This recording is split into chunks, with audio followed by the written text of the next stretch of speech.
Cámara graba. Sí. Venga. Okay, interview number 2, take 2. Cameras ABC. Tell us about your personal background. Do you have any background in the food production industry or in agriculture or anything of that sort? My career started like, let's say 20 years ago. I started like in a broker. I'm a young guy at 25 years old. I started in a broker. Traded mostly or broke everything on the world. After 15 years I concentrated in commodities, and especially because I saw there's a lot of demand in Germany for agriculture and biofuels. So I decided to go this direction, and we built up a very, very good relationship with my colleagues in Germany, and like I told you, we are so far the biggest broker in Germany for the agriculture. Yeah, like 15 years we are now in this market for the different products we are providing, teaching the clients, teaching ourselves of course in history. But yeah, we have with INTS still a good broker. They're very flexible. Innovation, things are moving pretty fast. So that's very important, and our client as well sees that we can react more faster with our experience we had with other houses, very fast to bring things together we can provide the customers. Yeah, and this is very the advantage, because normally I would say the other houses are very static, they can't move fast, and I mean in the European development it's going fast. We don't know what happened next year, so we have to be, yeah, like I told, flexible. Yeah, and that's the big advantage INTS Stone can provide the customer as well as. What do you like about your job personally? Sorry. Yes. We just need to just 1 second. Yeah. We have The sun? Yeah, just. Yeah. Lo We're almost done podemos- here, yep. by the way. ¿Está ya? Yep, sí. We only have about another 5 minutes, just FYI. ¿Esa o esta? Esa, aquella. ¿Has cortado? No, ¿Cortado? yo no he cortado, pero si No. queréis cortamos. ¿No cortamos? No. Vale.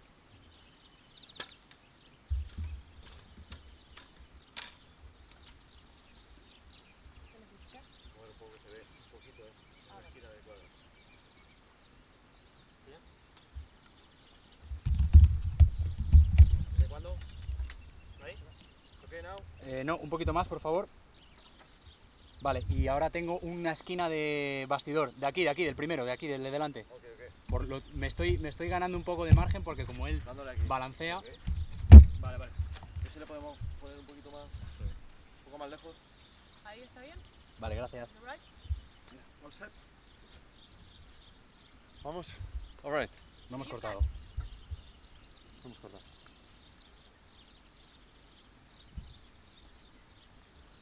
We're good. Michael, we're good. We're good? Okay. ¿Estáis, chicos? Sorry. Not quite yet? Yeah, Okay. I thought we were. Just give me a...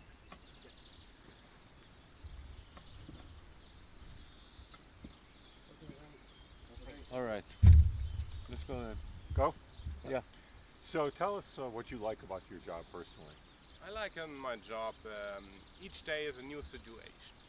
Situation means some reaction in the agriculture markets in Asia, in US or in Europe. So the situations are always new, but you never know what happened today. I know as well that talking with the clients, especially within agriculture, is very basic clients. We know them since a long time. It's very close. It's very friendly basis now with the clients. And you know, it's like I told, each day is a new situation. Some clients coming with new things they are requesting. We are working on it. So you never know what can happen. Yeah, that's very, you know, it's not typically each day is like the same. Yeah, it's changing and you never know when. Yeah, that's very nice and very good. And, yeah. Okay. 2 or 3 minutes. 2 or 3 minutes? Tell us how you decide how to work with a particular client, whether they need hedging using futures, options, OTC, or whether they just need counsel and advice? I mean, the clients are always different. It depends on which company they're coming from. Is it from a co-op or not? I mean, for some clients, future and options or futures is a normal instrument to hedge their exposure. For some clients, they have to be taught by options. So we're in the position as well that we try to teach them in the workshops how this works. There are some clients as well, you see from the innovation, that they know especially about this instrument, so they're looking for some additional in energy, let's say propane or some biofuels products. So we are in this level different stage, and you know, it's our job to have the feeling to tell the client, okay, you're in the position here now, it makes no sense that you use instrument you're not used in history. So it's our job to bring these instruments closer to these guys and say, okay, when you feel comfortable or you have question or something like this, risk, advantage, disadvantage, we will explain you. We don't want to push you in something that makes no sense. Because we are looking forward to have a long relationship with the clients, working together with them, and not only for 1 month. We want to work in the long term with him like a family, and the customer has to be happy. As the customer is happy, we are as well happy. That's a good way to end it. Excellent. Okay. Thank you very much. All right. Thanks. Okay, cut. Cámara ahí rolling. All rolling. Marcha. Esta la mía, sí. La mía sí, la tuya no. Yo no le he dado. That one. Okay. Okay. Interview 2, take 1. Cameras A, B. Camera C. All right. Just a second. Good morning. Good morning.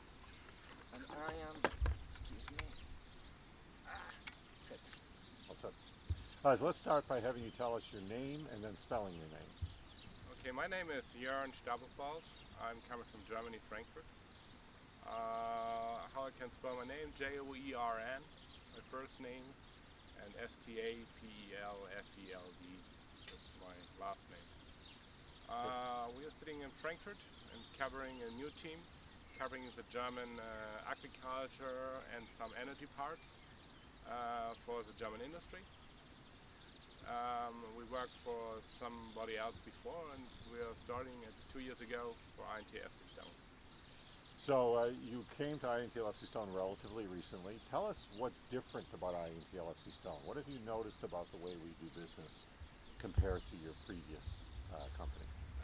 INTFC Stone, I would say, is very flexible, because when they heard about that we are looking forward to move with our agriculture team, they were very open to open an office for us in Frankfurt, Germany. Because they see as well the demand that the German industry is a little bit special maybe to the other ones. Wants to talk locally in Germany to a German native speaker. It's a little bit tradition, I know, but yeah, so INTFC Stone was very flexible to open for us the office. We are growing each year, step for step. And I would say we have in Germany a very, very high percentage of coverage of futures, options, agriculture. And I would say we are the most or the biggest broker in Germany so far. Tell us a little bit about the German food production industry. What kind of challenges does it have? What's good about it? What does it need to improve? The German industry, I would say, they're looking forward to hedge their position in milling wheat, especially corn and rapeseed. They're a little bit conservative on hedging, so our job is to teach them how they can use and hedge their position, their physical position, what they get from the farmers, for example. And tell them which way on futures, options or strategies they can use the instruments of exchanges. They did in the history a lot of OTCs in Germany overall, but they're a little bit on distance on this one, because after Lehman Brothers A lot of companies are a little bit scared about to use this OTCs in the future.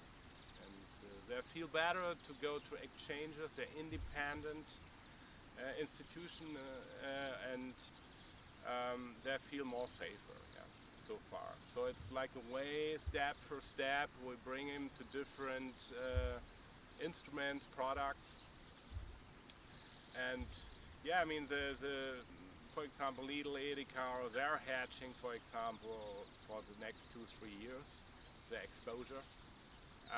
But not in future in options. They're going to co-ops, mining companies, and to make fixed contracts for the following years. Do you work on behalf of mostly food manufacturers, or do you also work with exporters and importers of food products? I would say our client base in Germany is, of course, the co-ops, physical trading houses. They have to take position on physical for shipment to mostly Germany, going to Arabia, Saudi Arabia, Iran, export. So these are trading house, our clients, biofields. Biofields, we are hatching the raw materials in ethanol and rapeseed and oil, sweet crude oil. And yeah, and that's very interesting with work with us together. We are a long time in the market in agriculture, especially in Germany, some in Austria and in Switzerland. And it's like a very, Germany I would say it's a closed market, and that everybody knows everybody, and yeah. What do you do on a typical day, yourself personally? On a typical day, I'm coming in the office, driving by car 30 minutes to the office, so not so far like my colleague, but at first we are reading the news from the day before, analyzing, seeing some interesting story. Story means what happened in Asia, on US, or maybe in Europe. I mean, Brexit is a big name now. A lot of customers can't hear it anymore in Brexit, especially Brexit, but we pick up the news and we figure out what kind of client would be interesting in this or these news. Yeah, I mean, we see like in Germany that makes no sense to call each day each client. After we introduce and give them the information, then we're looking about the future markets, how they are opened. A lot of clients thinking about what I can do there. They have physical exposure. Say, okay, what do you think about to hedge at special levels, something like this. Yeah, then what we're doing during the day, we're talking with clients. Clients had some demand on different products. So in Germany, I would say, come back about Germany, why it's typical.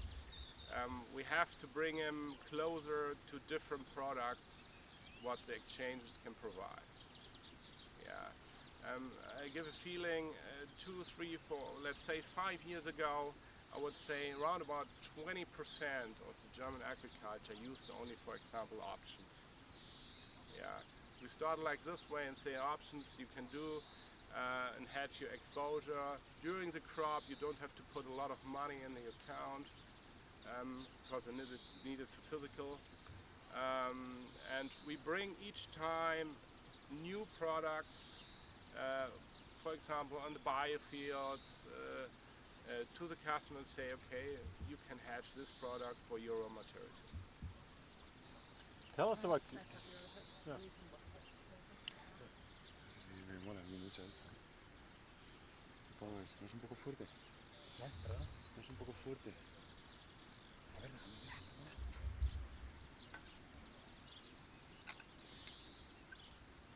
No, está dentro del rango, ¿eh? No te preocupes. Puedes bajarlo si quieres, por tu tranquilidad, pero... Should we cut?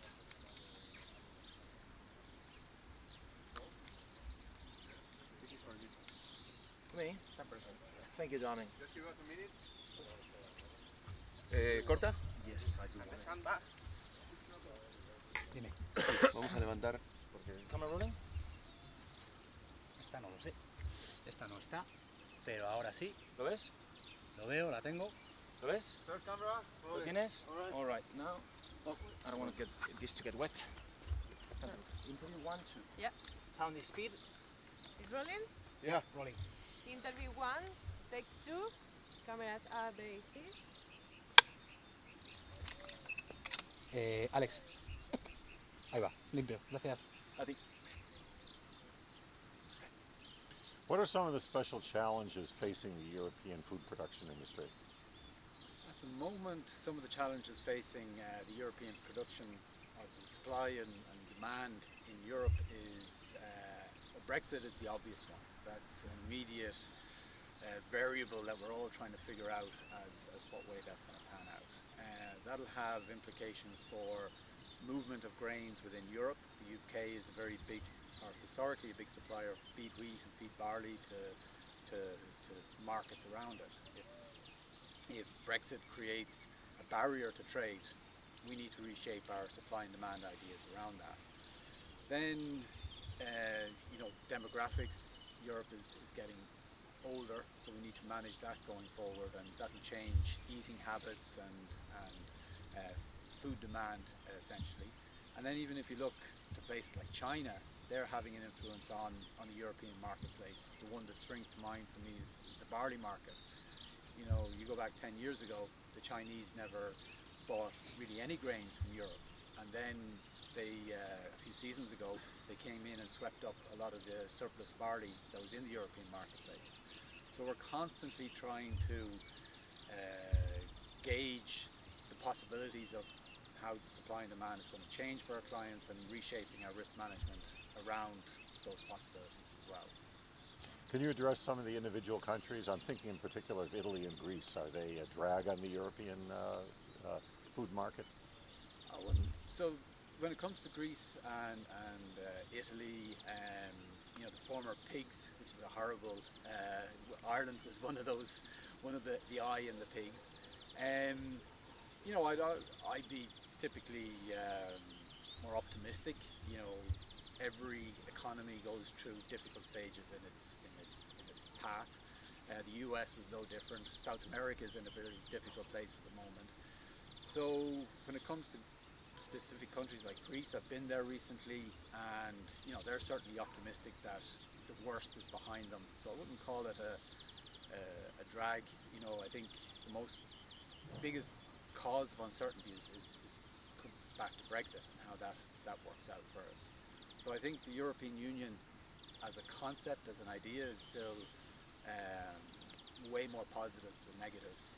Certainly countries like Greece, Italy have their challenges, but I think as a whole, I'm optimistic for the European Union as an idea. Good. Tell us about trends in European consumption, changing consumer tastes. What are people buying more of in terms of food, and what are they buying less of, and how does that affect the markets?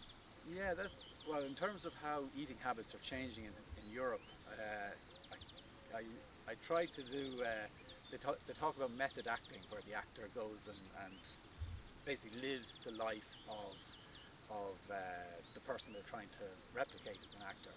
And I was doing a presentation actually in Germany, and I was talking about black swans. What are the things that can come in and totally reshape or upset the marketplace? And of all the different topics we ended up talking about, veganism was one of them, where people basically drop meat and dairy products out of their diets. So for me to try and understand that very particular changing or evolving eating habit of people that seems to be growing some momentum, which has direct implications for our clients. Some of them are feed compounders supplying the meat industry. I said, okay, I'll give this a go. So I went vegan for 6 weeks, and while I don't think it's something that will really take hold for various different reasons, it was a very good exercise to try and understand why some people would make that very dramatic shift from a typical meat and dairy and plant-based diet to exclusively plant-based. And so again, I think that just kind of reflects our trying to figure out really for our clients how the future could be reshaped for supply and demand in Europe. So that's just one potential evolution that we were looking at. Now, one of the hallmarks of INTLFC Stone is that our brokers and traders are really on the front lines. They understand what our customers need, and they understand how they do business. Can you talk a little bit about your personal background and how you've learned about the food industry and how that helps you serve your clients? Well, my personal background is a bit of a mix of all sorts of things. So I grew up on a farm, so I'm comfortable around crops and agriculture generally because of that environment I grew up in. It's a little bit academic as well. I have a PhD in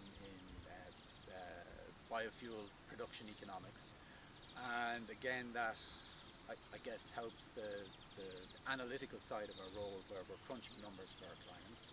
I also had the opportunity to work as a physical trader, so I got to sit in the seat that is our client seat typically. So that was a very useful and helpful experience to understand the client's perspective, you know, being exposed to that risk like they are. So I try to bring, and I think we all do in FC Stone, try to bring our different experiences together and use them to our clients' benefit as much as possible. Very good. Tell us what you do on a daily basis. So on a daily basis, well, I get up in the morning, and obviously to start somewhere. I still live on the farm, so I've got a 2-hour commute to get to work. Now thankfully 1 hour of that is on the train, so I use that as an opportunity to catch up on emails and write my market report, which we try to get out before the open in US hours, or European hours rather. And then it's basically a day of engagement with our clients, where we're reviewing their positions and trying to see, is there any risk that we can help manage for them. And then it's a day of if there's an exposure that we identify and we can identify a solution to that, then it's an execution of that business, whether it's futures or options. And then it's just a continuous management of that position throughout the life of the hedge. How do you decide whether a particular client needs futures, options, OTC, or just counsel and advice?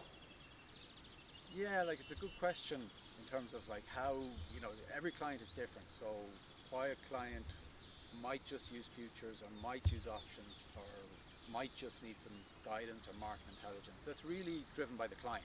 You know, if the client feels that they want to keep it very simple and just basically futures based, well then that's absolutely the client's prerogative. There is a natural evolution that typically takes place where a client starts in this path, says, okay, makes the conscious decision, we need to manage our risk better or differently. And that usually starts with futures would be the first port of call as a risk management tool. Then there's a natural evolution towards the use of options, which create probably more opportunity as well as managing the risk for the client, and that's normally where they want to gravitate to themselves naturally anyway. And then for some clients, they don't want to do any futures, they don't want to do any options, they simply want access to our market intelligence or our guidance, and we can provide a service that facilitates that too. Do you offer OTC? Do we offer OTC? Yeah. As a company, we have a very good and well-established OTC market-making desk based in the US that's available 24 hours a day through all our offices around the world. And we find them as a managed portion of a hedging portfolio. OTC products are very useful tools once they're used at the right time for the right reasons, and we're very conscious about being careful with how we use OTC and any financial derivatives. Okay. When you say conscious and careful about using derivatives, what are you referring to? Are there dangers involved in using derivatives, and if so, how do you as a broker help to manage those dangers? Yeah, when I say conscious and careful, I mean it really in a positive sense rather than a negative sense. So even being active in the physical market, buying and selling physical commodities, has risk associated with it. So if you're going to use a risk management tool, you just need to be careful that you're managing the right exposure with the right tool. And so it's really about matching the appropriate hedging tool with the risk that you're facing, rather than using a financial instrument just because it has exposure or creates exposure or risk for the client.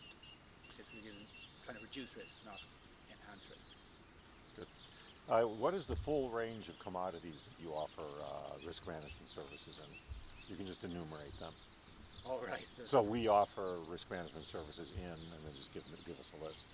So we offer risk management services in a range of commodities and foreign exchange markets. So wheat, corn, rapeseed, biodiesel, ethanol, gas oil, palm oil, soy oil. I could probably list off another 20 or 30.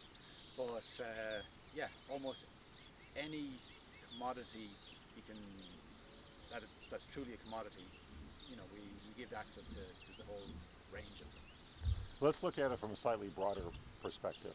Let's say it's a frozen pizza Okay, yeah. making company. What kind of services would you offer a company that makes pizzas? So company, yeah, like the pizza's a very useful, I guess, food group to think about, because... Let's restate that Yeah. without the laughing part. Okay, sorry. All right, so let's take the pizza industry as an example. Okay, so take the example of a pizza manufacturer. Within the pizza you've got flour, and behind flour is wheat. You've got cheese, obviously, and behind cheese is milk prices. Then you got, unless it's a vegan pizza, you've got meat in there. So, and meat to produce poultry. Wait, let's restate that. You said on a vegan pizza you've got meat on there. Unless Yeah, it's let's a start vegan- again. let's Okay. skip the vegan. So tell us about how a pizza manufacturer might be able to use your services. Okay, take the example of a pizza manufacturer. Within a pizza, you got the pizza base, and that's normally flour-based pizza base. Behind that is wheat. Then you've probably got cheese in there, and you've got meat products, and probably a range of vegetables.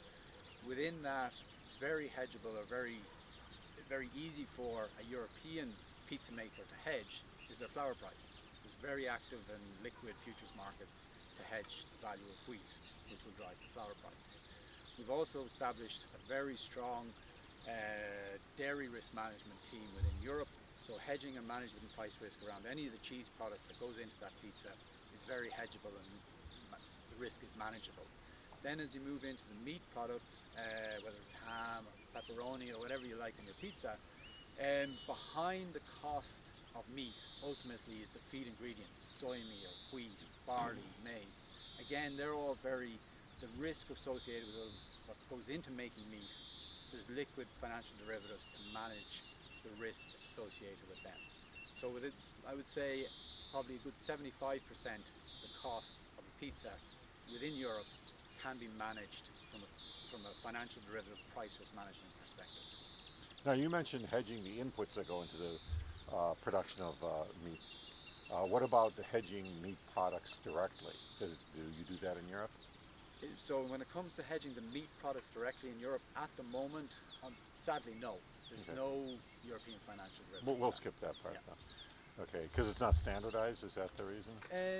There's a range of different, there's just no, well, there's no derivative product, there's no, in the US you have, the US government publishes prices that you can build Right. the risk management out of, and we don't. Okay. Derivative out of. Tell us now what you like about your job. What do I like about my job? Primarily it's the clients. I really get a kick out of, for example, we're in Madrid today. Yesterday I spent an entire day with a client, and we built out a whole risk management strategy for the new crop.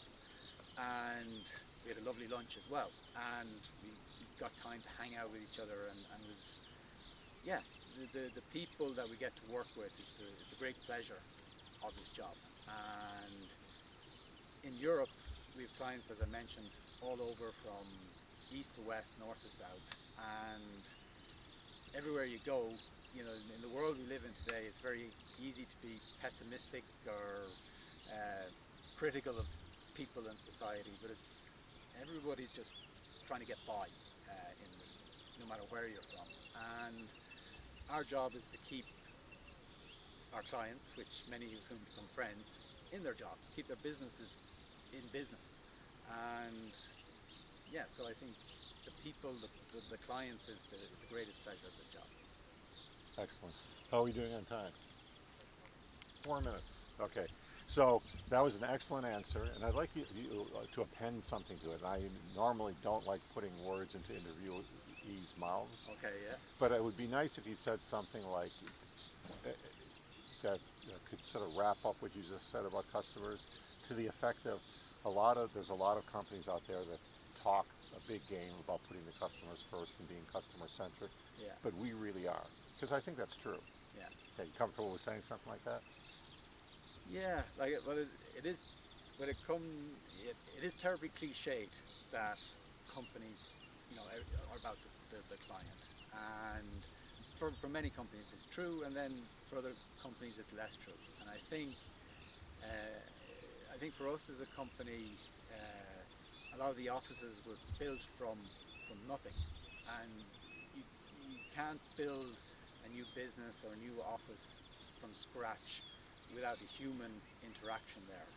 And you look at the roots of the company as a co-op, the company itself has roots in people coming together to do something better. And so, yeah, I don't want to sound cliched about it, but it's the individuals that we are within the company that our clients matter. These people matter to us, and it's hard to put it in words without sounding cliched. I think you can restate it. Let's try it one more time. And I don't think you need to be self-conscious about it, because I think you sound a little defensive, like you're worried that it sounds cliched. I think you should just say it in a very forthright way.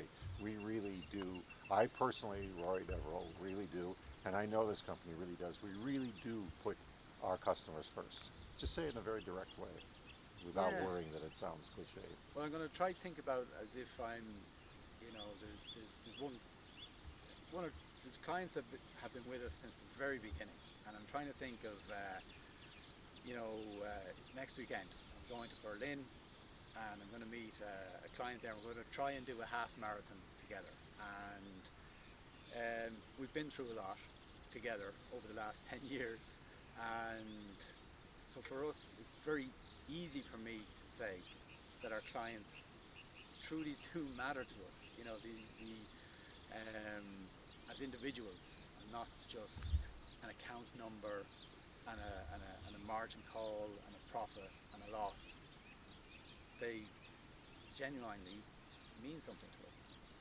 That was good. Okay. So we'll definitely use that. One question I left out, we only have like 2 minutes left, is tell us a little bit about the geographic reach of the European operations. I mean, you cover not just the European community, but the European Union, I mean, but do you also cover Eastern Europe and the whole of Europe and Russia and so forth? Yeah, so geographically, as an office, as a company, our client base is spread all across Europe, from Scandinavia down to Spain, Italy, over to Bulgaria, Romania, into Russia, Ukraine, North Africa and the Middle East. And that market, while it might seem very widely spread out, because infrastructure shipping is so efficient at the moment, it's actually quite a small self-contained market. So somebody that's originating in the Middle East, for example, is directly exposed to Europe. So, and almost exclusively in today's environment exposed to Europe and the Black Sea to get their grains. So we're really well positioned, I think at least, to serve those clients that might feel outside the sphere of the European Union, but they're exposed to this market. So geographically, I think we're well placed to support them. Excellent. That was very good. All right. You're very polished. All right. Cheers. Thank you. All right. Okay. Is rolling? Okay. You rolling? Yep. You're rolling. John, here. Second rolling. Can you see that? This is all. Third rolling. All right. Ready So when you're you are, good? CB. All right. Interview 1-1, camera A and B, camera C. Good morning, buenos dias. Let's start by having you tell us your name and then spelling your name. Okay, my name is Rory Deverell. I'm a commodity risk manager with INTL FC Stone, and you spell my name like the golfer, RORYDEVERELL. Okay. And tell us about your position at INTL FC Stone. What do you do? My position with FC Stone is working with our European-based clients primarily. We have some in South, the Middle East, North Africa as well. Most of our clients are grain and oilseed, biofuel-based clients, and my role is to serve them as a commodity risk manager. And what that means is they have an exposure to commodity prices going up and going down, and that creates risk and opportunity. My job is to manage the risk part of that equation, and using financial derivatives primarily. Okay, so before we proceed, I'm going to ask you to take your hands out of your pockets and gesture freely. Okay. The more you gesture, the better. Okay. So, within reason. Yes, So, you talk about commodity risk management. Is it, what are we referring to exactly? Is this a type of insurance or something else? It can be something like insurance. Oh, by the way, I'm going to stop you. When I ask you a question, repeat the question in your answer.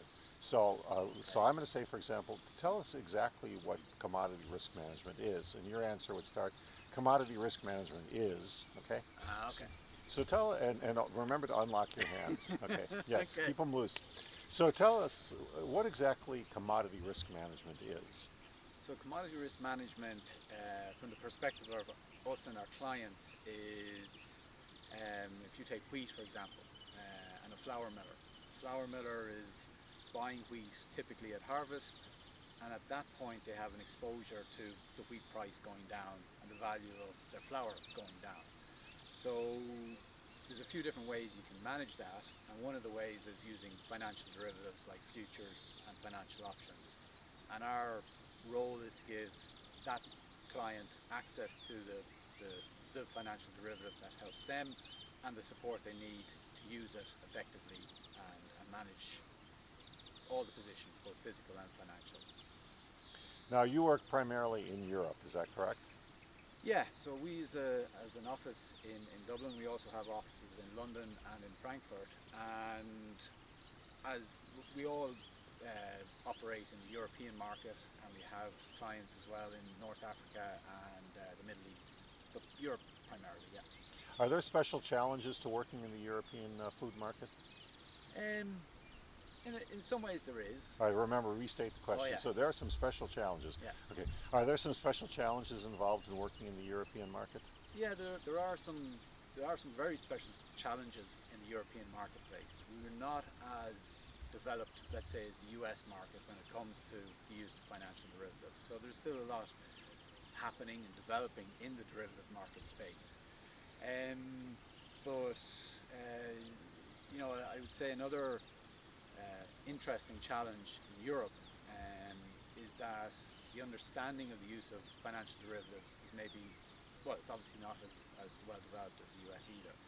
So part of our role is not just to give the access, but also to provide the education to allow clients to learn more about new financial derivatives as and when they're made available to the marketplace. Tell us a little bit about the European. Can we cut 1 second to fix one light? Sure. This place? Got to fix a light. We cut? Cut. Or can we wait? We cut. Next question.